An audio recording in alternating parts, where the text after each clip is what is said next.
Top of the morning, top of the morning. All right, so today we are prepping to put the vet on the dyno. It's been a long time coming.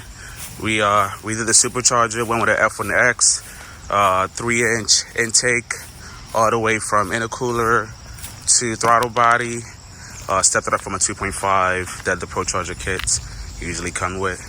And I just want to see what the new setup is baking, preferably before this bad boy breaks down again. So gonna be mounting it on a hub dyno, because last time we dynoed it was spitting its ass off. It made 1192 with the rear tires smoking. So find me a guy, Josh Tonsky, actually is the driver of the world record holder stick shift class for the C6 platform. And yeah, so obviously I'm gonna be picking his head a little bit. I might have him go through the tune if he has time, just to see what he thinks. Like I said, prior videos, I'm sure you guys already know this, but still on a factory computer, and I've had to backdoor a lot of stuff just to keep things, in motion. And I'm really hoping that with the Holly, I don't have to think twice about, everything else and having to closely monitor what the PCM is doing. So for now, still factory computer, 2150cc injector. And for some reason, it's maxing it out. I have it scaled down to about 25%, and it's still maxing it out. So right now, I'm betting money that I'm having a fuel pressure issue. Problem is, I have the analog gauge. I need to get the digital gauge just to watch the fuel pressure. But that's the one thing that the Holly is going to provide as well. I'm probably going to end up adding a fit-in between this side, or adding a fit-in between over here, and then tap into the digital sensor and then run that to a gauge, just so I can keep an eye on it. Right now I'm running a 525 liter per hour in tank, along with a Holly 12 TAC 1800 aux pump, and I'm thinking about adding a secondary aux pump, see if that will boost the fuel pressure. But that'll be all based on if it is dropping pressure, which I'm pretty sure it is on the dyno. And that would explain why we're maxing out 2150cc injectors.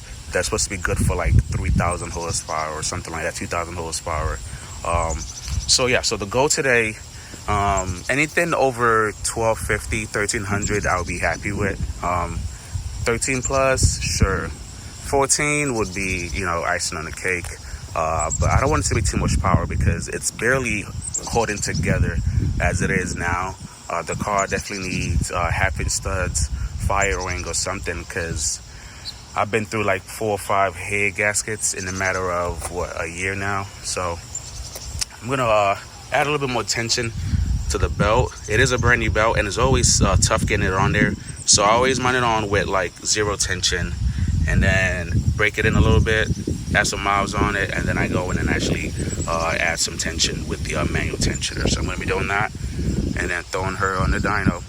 Throwing her on the trailer, and then we're going to actually make it to a meet in Virginia Beach, and after that, we're going to be heading to the dyno. All right, stick around.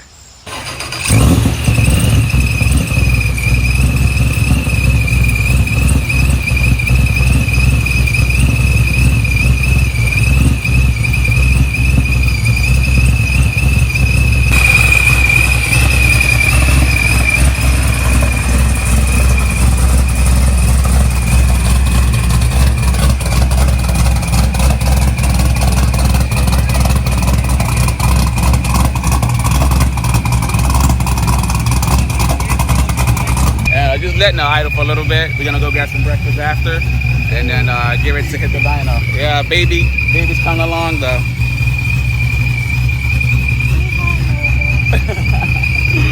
All right, so I'm gonna just bullshit for a little bit and then get up out of here. All right, stick around. So we're here now at the diner, getting some chicken and waffles amongst other stuff. Meat lovers omelet, but anyway. So after this, we're going to the dyno, and we're taking guesses. So what do you think, babe? I mean, you've been saying maybe around 14. So I'm gonna say, I don't think it's gonna make 14. I remember the last time you thought it was gonna be exactly 12, but it was like 11.90 something. Yeah, so but we're spinning though. I'm gonna just say like 1390 something. 1390 something. Yeah, let's just say 1390. Jesus. Okay, so final. Her guess is 1390. I have a feeling that we're gonna have issues breaking into like the 1300s. Like it'll make like high 12s, and I'm not gonna understand why.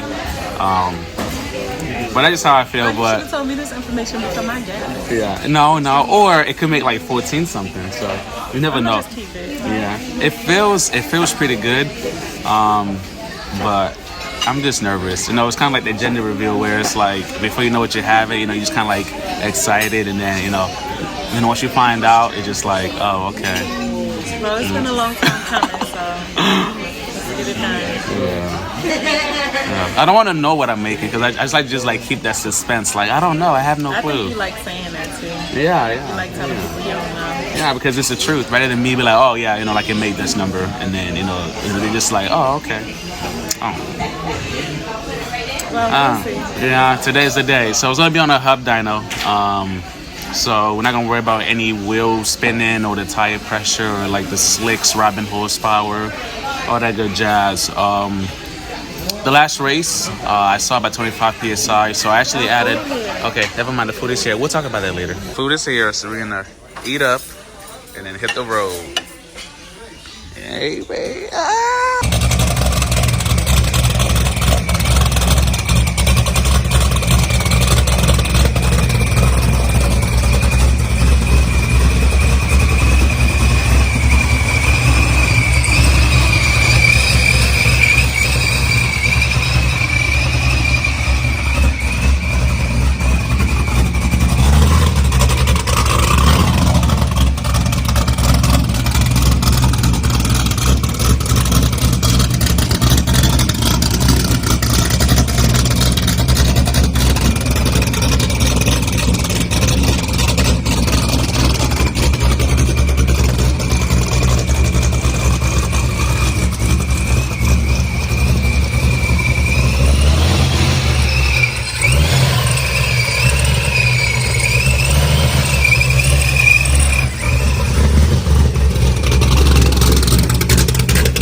So what's going on today?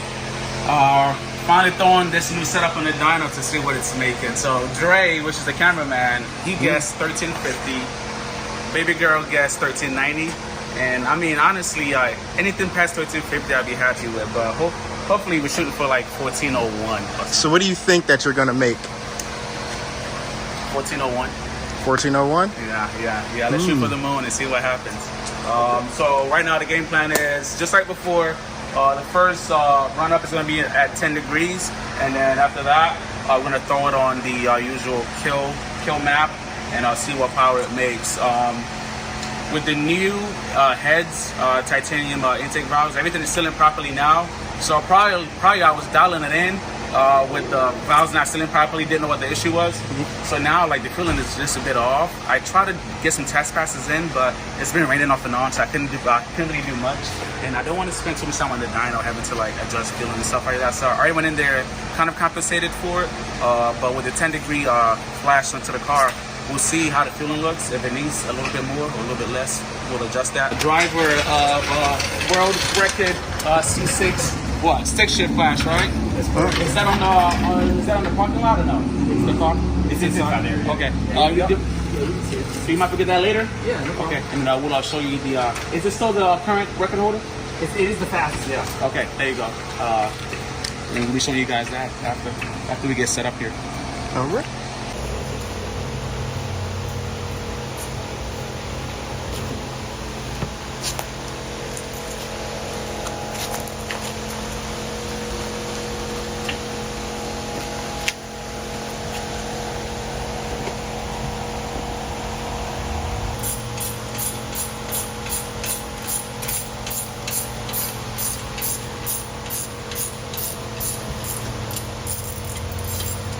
working on today?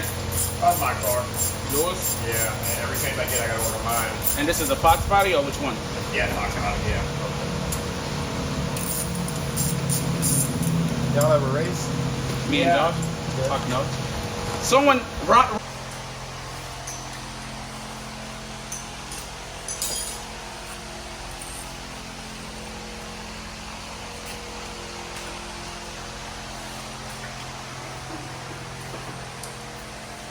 Car.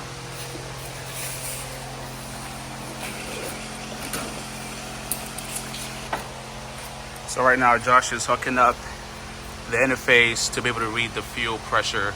Told him about how we've been maxing out the injectors, but I don't think it's the injectors. I think it's the fuel system that I currently have. I think I'm losing pressure.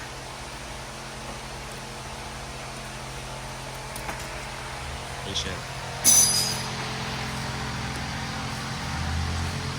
Is it raining?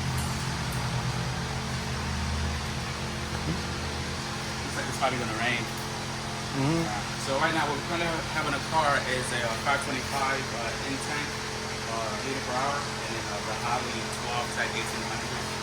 So if it is losing pressure, it's probably gonna end up running another Holly 12 type 1800. Josh, what do you think? What's that?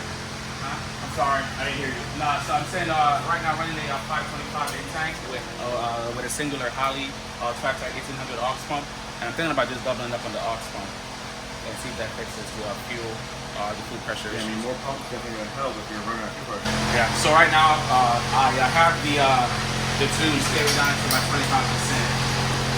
This is going to make it work. It's a big ass injectors. You okay with this lane right here? What was that? You okay with this lane right here? Yeah.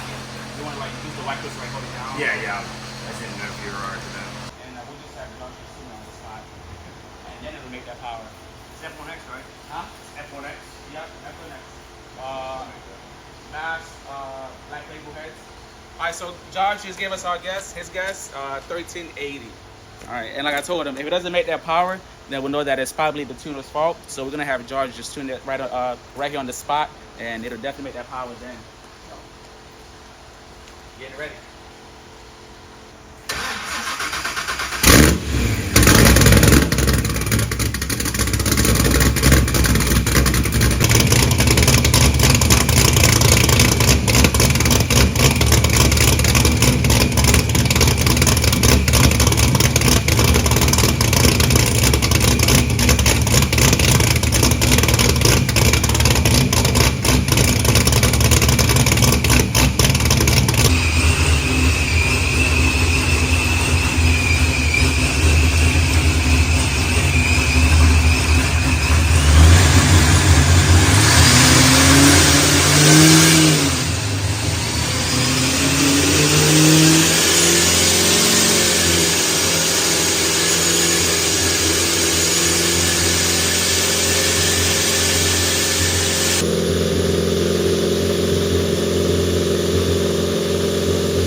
You ready? I'll wipe the screen.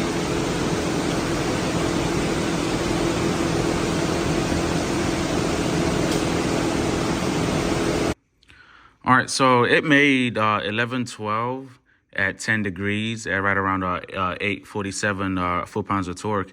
And I didn't know if to be impressed or not. Obviously, 1100 is not a small feat, especially for just 10 degrees of timing. But one thing to note is if you look at the bottom graph for the air fuel ratio, it made that power at pretty much 14.0. AFR. So it was pretty lean. Wasn't detrimental lean where we melted the piston. Luckily, I had pretty much all the time and pulled out of it. But yeah, making 1100 at 14.0, 14.1 AFR is pretty sketchy. But it pretty much confirmed what I was thinking, which was if you look at the middle graph now, a loss in fuel pressure, trying to correlate that with the engine RPM, and it looked like it was right around 6,500. Engine fuel pressure dropped down to about 34, 33 psi. Which, when you think about it, running 25 to about 30 pounds of boost, that's the equivalent of maybe 5 psi of fuel actually being sprayed through the injectors, because the boost pressure kind of counteracts the fuel pressure. So luckily we didn't break anything. Should have probably saved some time if I would have just mounted the fuel pressure gauge inside the cabin. That way I could have, gotten a accurate pinpoint of what the issue was rather than finding out on the dyno. Oh yeah. So this one I was talking about right here. Why you got footballs in it? Yeah, That's the intake. Stuff getting in where the turbos are at. There's no motor in it right now, right? No. Yeah. It's in the engine room. Got those together. Oh yeah. And then where's your Fox body at? Over there. Black one? Burgundy. Burgundy. Burgundy's the one I'm working on. Yeah. Yeah. Oh yeah, she's bad. What would you say you are right now? Like 60% done? Oh no, I've already had on dyno and on the track, but I'm not adding like little small stuff. I'm moving weight around. I just added a radiator. We're running alcohol, but I'm adding a radiator to it right now on the back of the car. I need more weight on the rear. Yeah. All the way on the front. What motor is that? It's a LS. LS? Unit block with LSR canted out head. Edelbrock LSR heads. 16 injectors, huh? Oh yeah. Need all the fuel. She looks badass. Got it. That's good. Was that like a 90? That's a 98. Yeah. 98? Yeah, it's one of those cheater 98s, more like a 106 or something like that. And it's a class racing turbo, so they just cut the leading edge down to make it class legal. Yeah. That will make like 2000. Made 2160 at 33 pound boost. Where your gauge is at? You can't look at those going out. Yeah. There's a screen that goes right here, but Yeah. I was welding in the car, so anytime I weld, I take everything that's electronic out of the car. So Yeah, makes sense. any kind of stuff like that, I take it. But it goes right here. I forgot it was out right here. No, you're good. You're good. Oh, yeah. Watch out for this bad boy at World Cup. And then what's going on with the black one? I'll just no motor in it right now. Okay. I got ADD, too many projects. Yeah. See that. It was a street car that I raced for a little while. Went high sixes in the quarter mile, letting off 1,000 feet. It was geared for 8th mile, which stayed on a little bit longer. And it went 442, like 170 at best. Okay. And then you have the regular traffic over here, huh? Yeah. So much daily or something? Yeah. I think it makes like 750. Yeah. On 93 octane. And we did like a kind of like halfway restoring the Chevelle. It's already really nice. And the LS3 in that. Yeah. Did a coyote swap in a 10-speed coyote swap in that box body. We did many tubs in it. Okay. Yeah, my boy told me to check up on his C7. I'm guessing this is it. I haven't seen it in a while. Yep. Aiden? Yep. Yeah, it's had a trans in it now. He just messaged me, so we got to change the oil on it. Okay. And it's pretty much ready to go. What is he shooting for? Did he say? Well, I wasn't supposed to dyno, but I think now I'm downing him. So Yeah. I'll call him now that it's done. And see what he wants to do. Okay. Do you mind if I send him a couple pictures or no? No, I don't care. Okay. All right. Yeah, because he messaged asking about it. Yeah, that looks a badass in person. I haven't seen it because I got here a few months back, and I think it's always been down since then. What are you guys doing with this one? I want to refresh form. I just got to put it together. It's in the back room. Okay. You want to see that? I can show you that.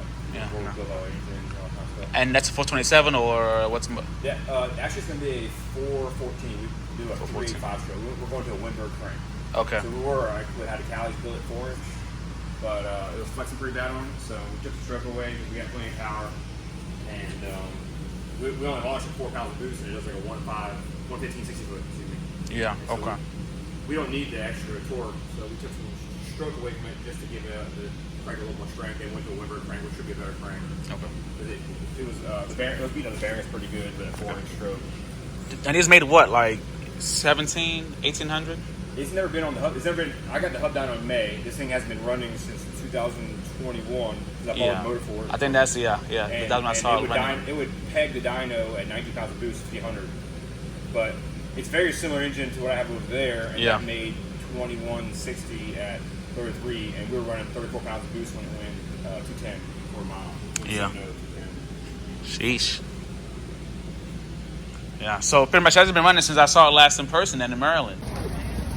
The Margaritaville.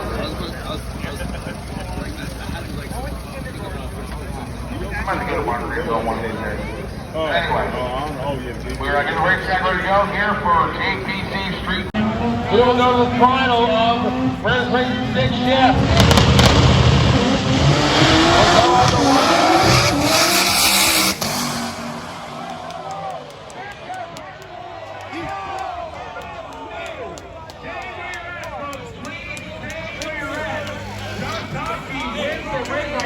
Because I think that was 2021. Yeah. It hasn't been. Taylor, guy who owns the car, he drove it like a couple weeks after World Cup. Yeah. It hasn't been running really since then. Okay. Because he let me borrow the motor. Yeah. And then I want to refresh it for him and put a different cranking shaft in it. Hey, you can't break it if it's not running, so. Yeah, exactly. Yeah. All right, let me get out of here because I know you got shit to do. So, close my tab and we'll be out of here. Pull this sucker out. Let me actually get the remote so I can open the gate. All right. A little disappointed, but it didn't break nothing. So we'll just, like I said, learn from what we saw as far as the fuel pressure and make it better and come back. Chances are it'll be after my deployment.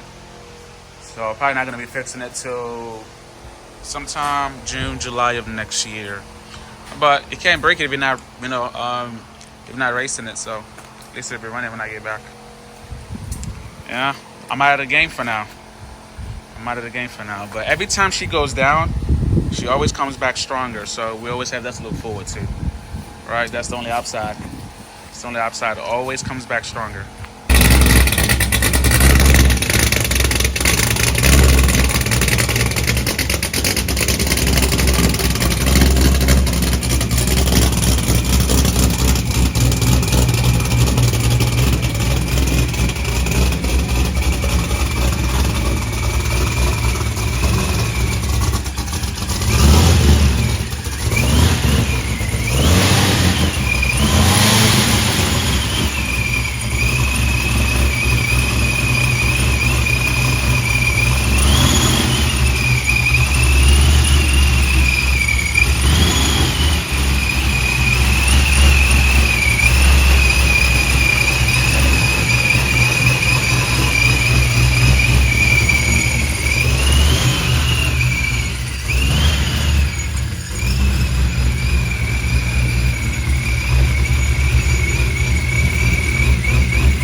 And fast forward a couple of days later, so what I had to do was add another auxiliary pump, and what I did was went with the same Holley 12 tag 1800. So now I'm running duals. It's not the prettiest wiring, but it's gonna work. All right, for the first one, I had a dash 8, so I'm probably gonna end up upgrading that after deployment. So for the new pump, I ran a dash 10. Ended up having to drop the tank, and I hate dropping this tank because the crossover tube never wants to go in, and then you run into other issues. So I tapped it in via, I'm gonna come around because I don't know if you guys can see that. All right, so I tapped it in via another port, and then the return is up there. All right, and ran it through down here, damn, my recording is sucking only because I'm in a rush because I gotta get the car in the trailer and heading up north for some runs.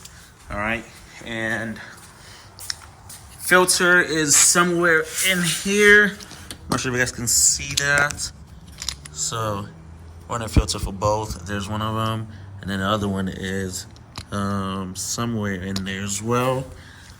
And so did a leak check. I put a L fit in, kind of like this one here, and it kept leaking out of the hole, kind of like a hole like that one. I'm gonna let this focus.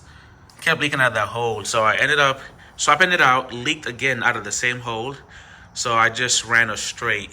The angle is too sharp to run two straights while still, trying to retain that L shape. So I just looped it around the alternator, and that should get me on the road. And it looks pretty janky, but I already pressurized the system, and it should work. Should work. So let's see here. Prime it. Oh, and also added a fuel pressure gauge this time, so no need to second guess what my fuel pressure is. So that is with the in-tank pump, and it's holding pressure right now. It's dropping 58. Originally started at like 59, maybe 60, and I think that obviously the dropping PSI is normal. All right, so and then arming the auxiliary pump goes up to about 68 with our fuel pressure regulator in the engine bay.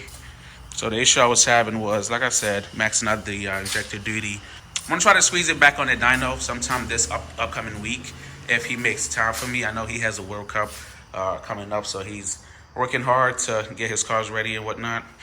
So if he's able to squeeze me, that'll be great. If not, then I'm gonna have to put the car back on the dyno after I get back from deployment. Speaking of that, I'm deploying in officially 5 days from today. So it's crazy that I'm doing all this stuff when I should be getting ready to go, fight for my country and do all that great stuff. So, all right, I'm gonna put the exhaust back in because I did take that out to make space under there to get to the tank.